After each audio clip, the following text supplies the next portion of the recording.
¿cómo están? Bienvenidos a la nueva edición del programa Entrevista. Los artistas siempre están en busca de inspiración. La musa de nuestro invitado se halla en el movimiento. Hoy hablamos con un pintor y escultor argentino, el gran maestro Julio Leparc. Señor Leparc, muchas gracias por estar aquí con nosotros. Es un placer verle acá en Moscú.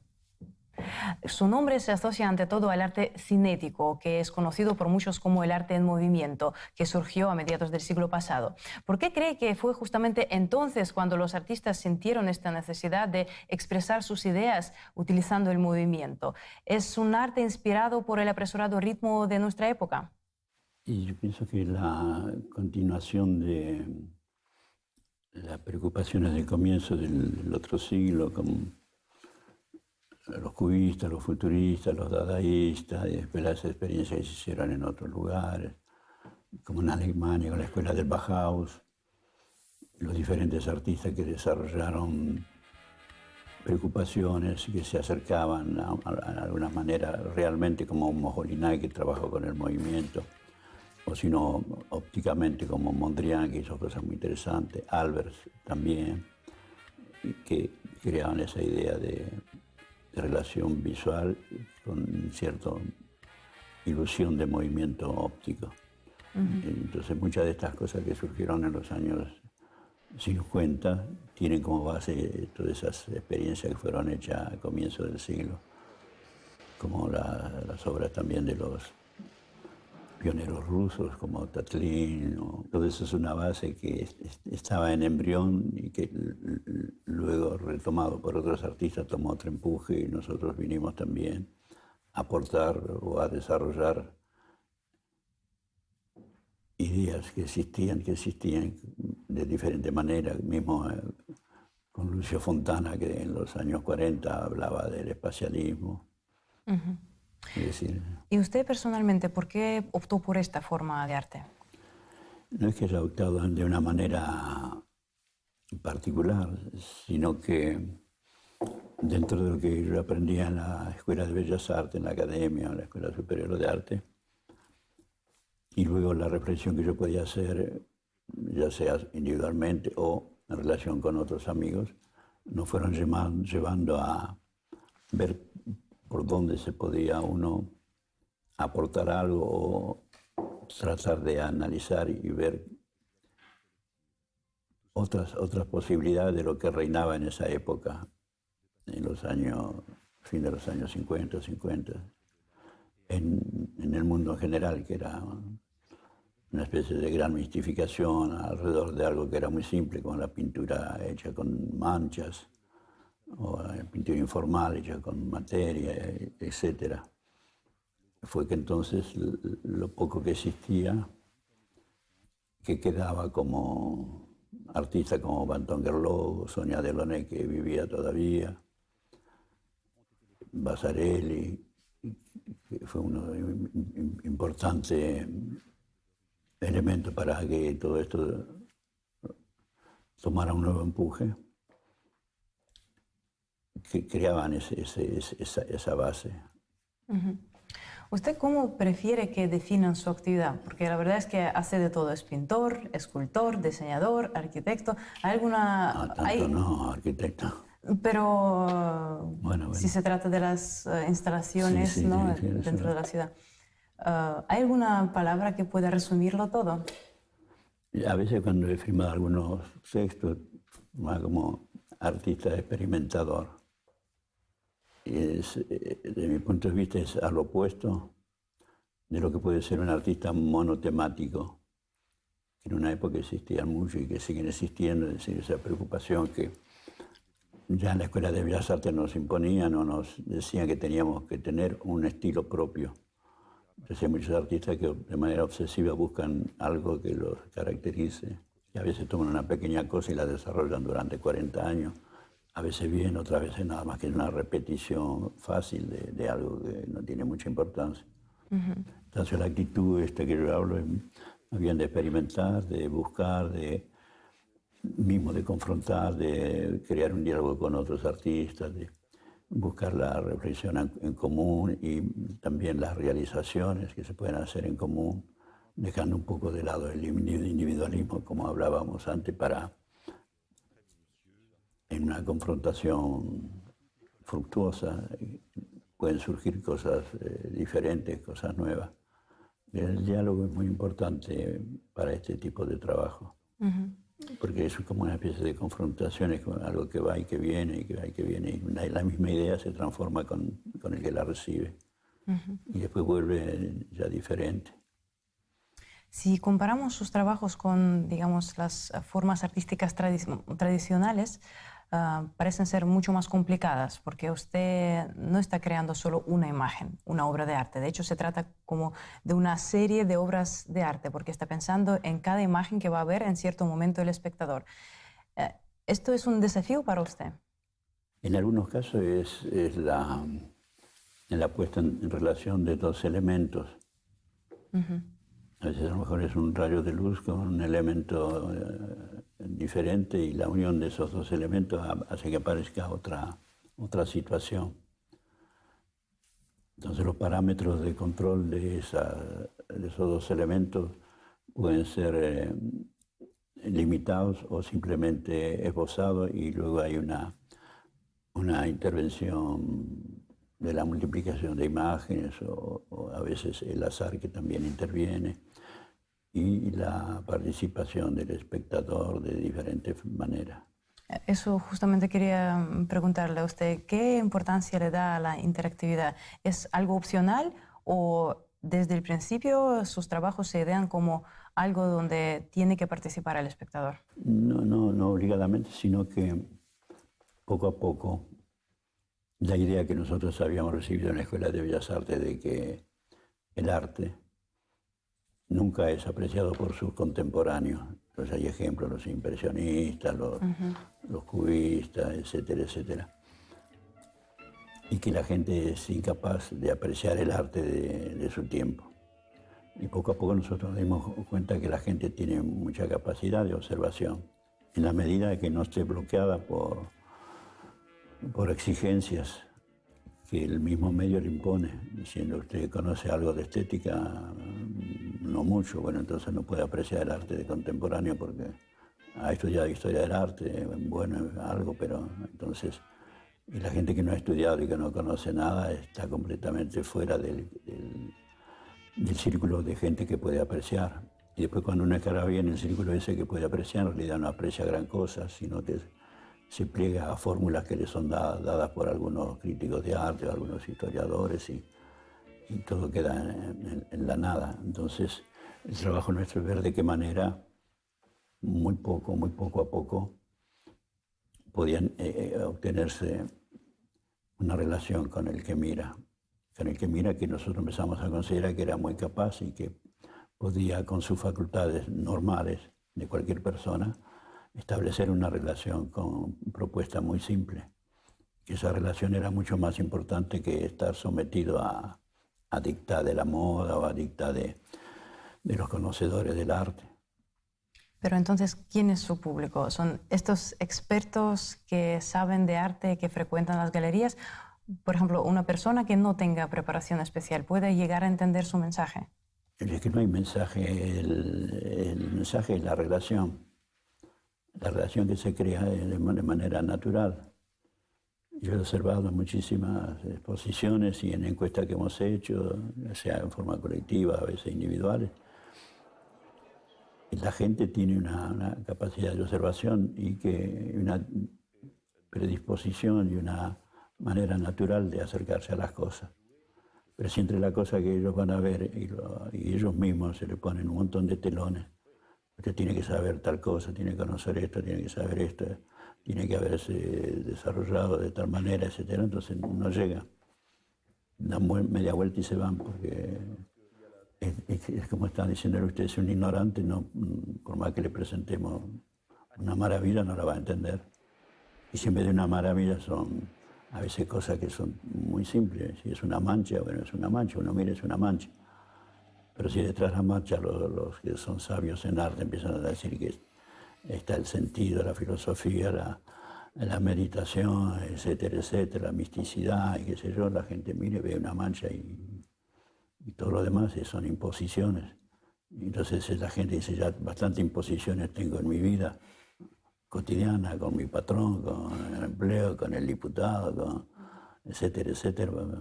También los artistas me están imponiendo cosas. No estoy obligado porque con ellos no voy a cobrar un sueldo. Y se van. Exacto. Y debe haber un factor sorpresa en cada obra de arte. Y el factor sorpresa es interesante porque es un motivo también para despertar la curiosidad, para crear un cambio de situación. Desde mi punto de vista es importante que hay unos juegos que yo he hecho o conjuntos de movimientos, llaman movimientos sorpresa, que simplemente la gente aprieta un botón, algo que está estático, se pone en movimiento de tal manera que le provoca una sorpresa, le provoca una risa, una alegría, un desconcierto, pero ya se crea como un pequeño juego de qué va a pasar con el otro botón. Entonces la gente está mismo a ese nivel, está dando. Y aquello que está ahí parado, quieto, muerto, se pone en movimiento porque la gente lo pone en movimiento. Entonces el hecho de tener el pequeño poder de poner en movimiento algo y hacer los ritmos que quiera con esos botoncitos, ya es como si se estuviera apropiando de la experiencia. Y eso es bueno porque es de esa manera que la gente vive en permanencia cuando no tiene imposiciones muy fuertes, de cualquier carácter que sea. ¿Y sus obras han sido percibidas de igual forma en todos los países donde usted ha expuesto? Yo creo que sí, que en general, de que la gente tiene la posibilidad de tener un acceso natural, libre, se produce eso. Yo me acuerdo una vez que tenía preparando una gran exposición en Alemania, gente amiga me decía, bueno, los alemanes son fríos, son disciplinados, son ordenados, son duros. ¿Para qué vas a llevar juegos? Para la exposición esa que yo hacía. Y después cuando la hice, yo tengo fotos y los veía.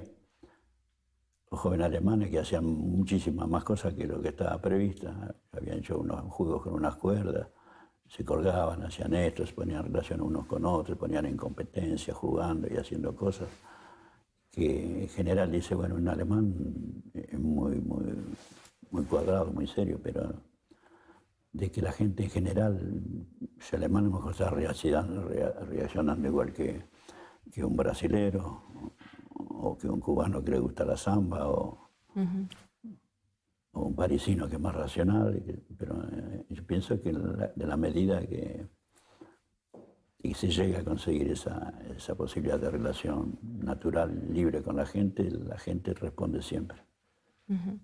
Y hablando de las obras de arte, no para las galerías, sino las que están pensadas para ser como parte del paisaje urbano. ¿Cómo es el proceso creativo? Primero se elige el lugar, digamos plaza o un parque, y se busca la inspiración, se busca la idea, o primero aparece una obra de arte y luego se elige un lugar donde es posible colocarla. Según, porque en general hay cosas que ya están establecidas de antemano, donde uno puede intervenir un poco o nada, o a veces algo, según lo que sea, pero si es una galería, si es una institución o si es una municipalidad que pide algo, o si a veces son... Yo no he hecho muchas obras, no he hecho gran cosa como obras para afuera, pocas he hecho y he tratado de cada vez que había esa posibilidad de realizar la experiencia y en algunos casos ha sido muy interesante. Una vez era algo que se llama como un simposio en la ciudad de Medellín, en Colombia, por ejemplo. Entonces invitaban a lo mejor 10 artistas, cada uno con un proyecto, y la idea era que estos artistas se juntaran en la ciudad y que durante 10 días ese proyecto se realizara en grande. Entonces yo llevé un proyecto y me derivaron no encontraron solución, me derivaron a una escuela de que trabajaba la madera, porque esa ciudad de Medellín era un lugar donde se fabricaban muchos muebles. Entonces había una especie de gran escuela para aprender a los jóvenes, adolescentes, a trabajar la madera.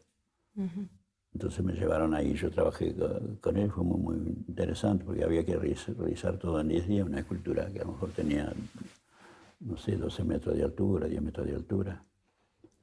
Entonces, en todo lo que yo pude, se fue creando una relación entre los jóvenes, los profesores y conmigo, a partir de soluciones ya sea técnicas o de otra naturaleza. Un día yo pedí a los profesores que reunieran a todos los alumnos de la escuela que trabajaban de manera manual, y yo puse la maqueta de la escultura y empezamos a discutir con ellos a ver qué títulos pensaban ellos que había que ponerle a la escultura. Nada más preguntándolo eso, la cantidad de propuestas que hacían los jóvenes y se peleaban entre ellos, no. O alguien decía, yo le propongo tal cosa, el otro decía, pero ¿cómo vas a poner eso? No seas tonto, ese no es un título que va, por tal razón y por otra. Y bueno, ¿y vos qué título le pondrías? Bueno, entonces, esa relación creaba como una, aunque sea de manera limitada, una apropiación de la escultura. Y como fueron ellos que la hicieron en la escuela, en los talleres de la escuela, y después la montaron en un parque, durante una noche, 2 noches, qué sé yo, era ya como si la escultura fuera de ellos, porque había una participación dentro de lo limitado que podía ser, en ese caso, de una experiencia muy interesante, porque el título que se eligió fue uno de los títulos que dio uno de los alumnos, que luego fue votado por todos los otros. Hicimos una lista de títulos y los estudiantes empezaron a votar, poco a poco, hasta que se llegó al título que tenía más aprobación en el conjunto. Y ahora nos toca hacer una pequeña pausa y enseguida regresamos para hablar, entre otras cosas, sobre el ego que tienen los artistas.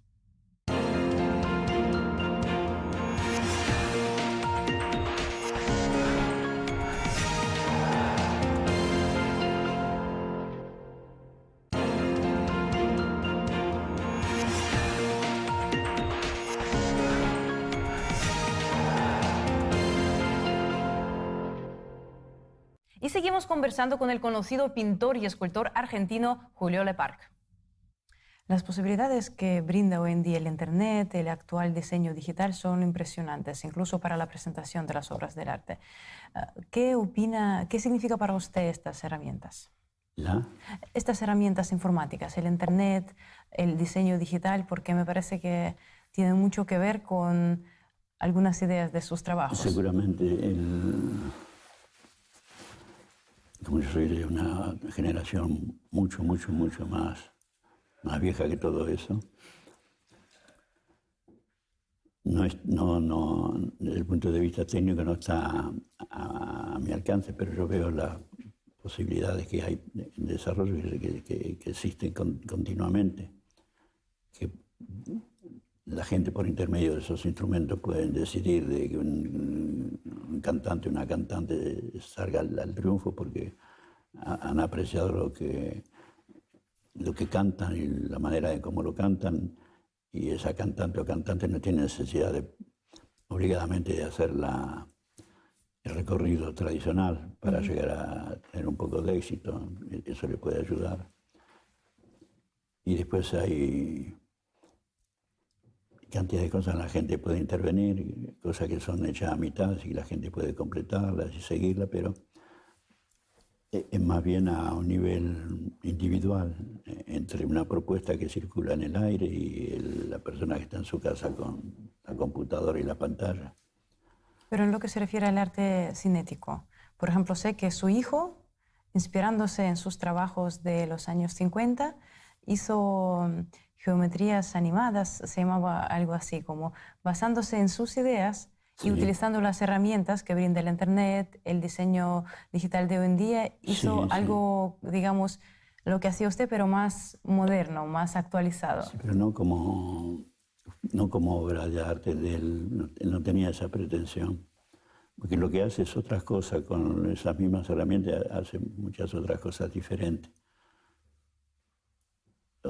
Crea mundos imaginarios con personajes que caminan, que vuelan, que cambian, que se... Es como si el espectador entrara en un espacio donde hay cantidad de cosas que suceden, que lo permiten esas técnicas que en otro momento eso era imposible. Pero todo está en relación con el uso de esas tecnologías. Una vez yo asistí a una exposición a la Bienal de Mercosur.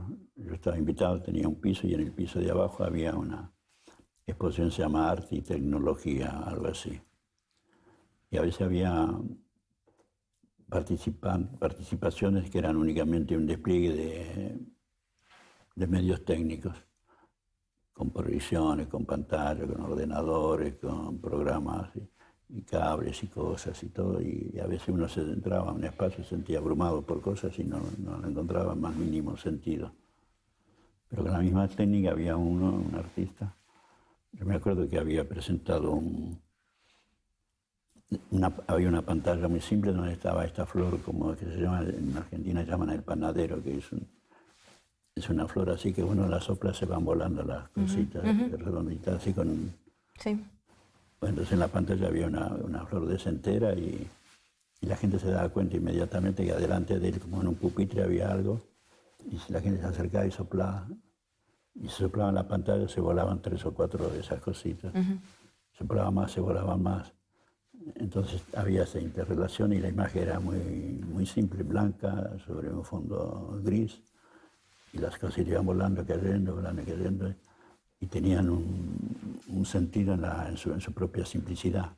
En cambio otro, como decía antes, con cantidad de tecnología, cantidad de pantallas y proyecciones, la gente entraba y no se sentía abrumado por la tecnología y el resultado estaba muy lejos de ser interesante. Usted hace décadas vive en París. Hay un estereotipo que dice que la inmigración, vivir lejos de su patria, nutre al artista, sobre todo si se trata de París. ¿Es cierto para usted? Y sobre todo con relación a la América Latina. En la Argentina sí. Estaba lleno de argentinos. Y en el medio artístico a lo mejor aparecía un peruano en la Escuela de Bellas Artes, algún uruguayo, y después lo demás era como desconocido. Y para mí, estando en París, yo entré en contacto con muchos artistas de diferentes países, del campo mío, en mi profesión, artistas brasileños,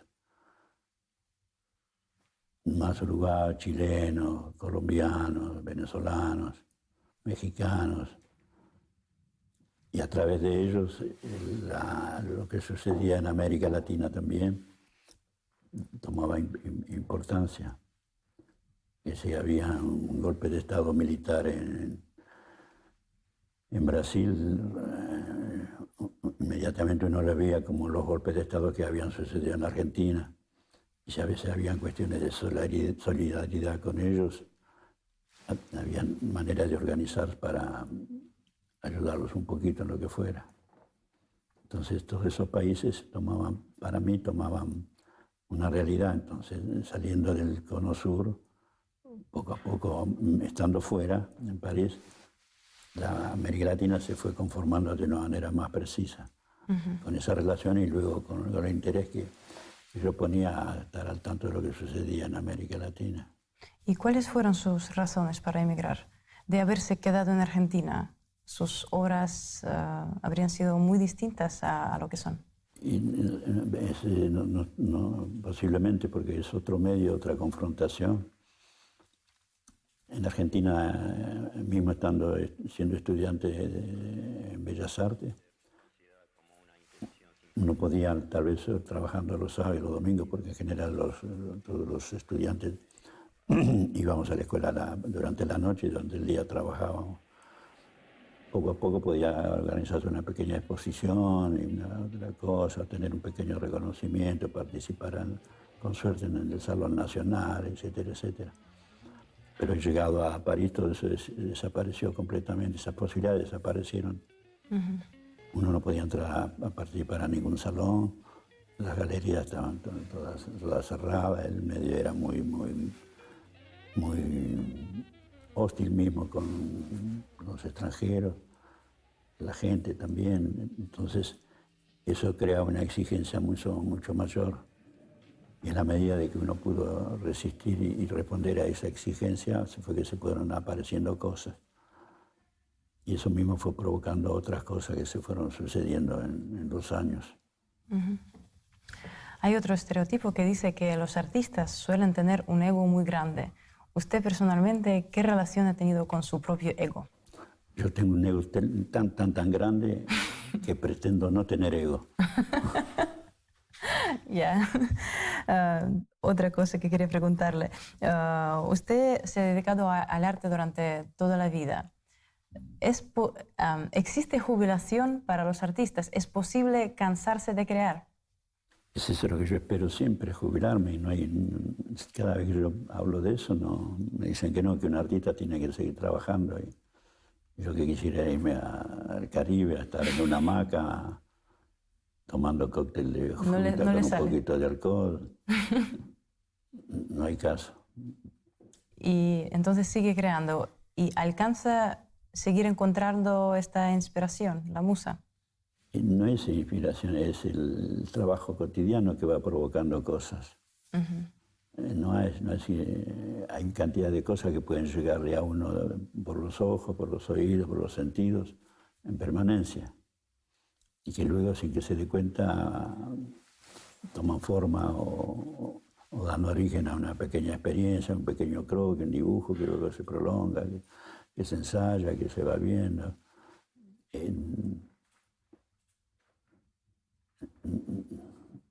No es que uno detrás de la inspiración o convocando a la inspiración para que venga a ayudarlo, sino el trabajo cotidiano es el que tal vez le da satisfacción a la inspiración, en el caso que la inspiración sea un ente que está afuera, por ahí, dando a tales sí, a tales no, algo.